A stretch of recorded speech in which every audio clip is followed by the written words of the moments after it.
وما منع الناس أن يؤمنوا إذ جاءهم الهدى إلا أن قالوا أبعث الله بشرا رسولا۔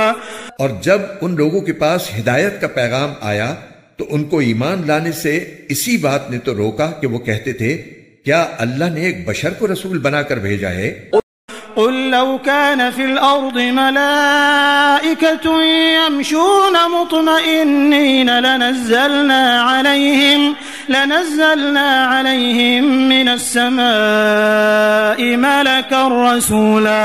کہہ دو کہ اگر زمین میں فرشتے ہی اطمینان سے چل پھر رہے ہوتے تو بے شک ہم آسمان سے کسی فرشتے کو رسول بنا کر بھیج دیتے۔ قل كفى بالله شهيدا بيني وبينكم إنه كان بعباده خبيرا بصيرا۔ کہہ دو کہ اللہ میرے اور تمہارے درمیان گواہ بننے کے لیے کافی ہے، بے شک وہ اپنے بندوں سے پوری طرح باخبر ہے، سب کچھ دیکھ رہا ہے۔ ومن يهد الله فهو المهتد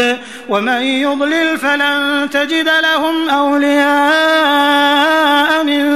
دونه ونحشرهم يوم القيامة على وجوههم عميا وبكما وصما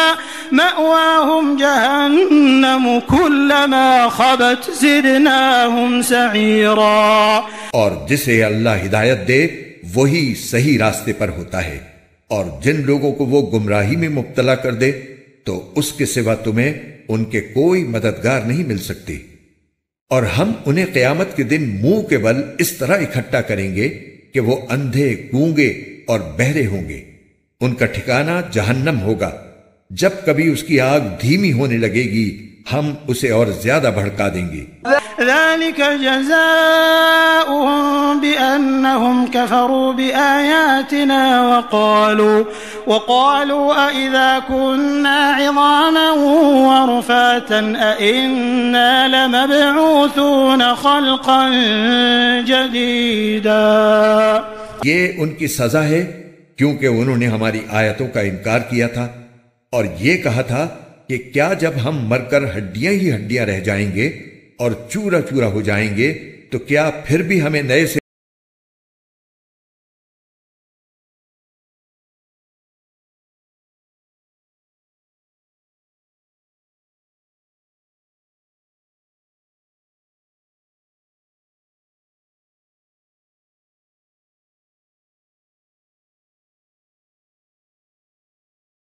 پوچھی کہ وہ اللہ جس نے سارے آسمانوں اور زمین کو پیدا کیا ہے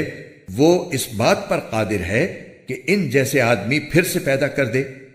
اور اس نے ان کے لیے ایک ایسی میعاد مقرر کر رکھی ہے جس کے آنے میں ذرا بھی شک نہیں ہے، پھر بھی یہ ظالم انکار کے سوا کسی بات پر راضی نہیں۔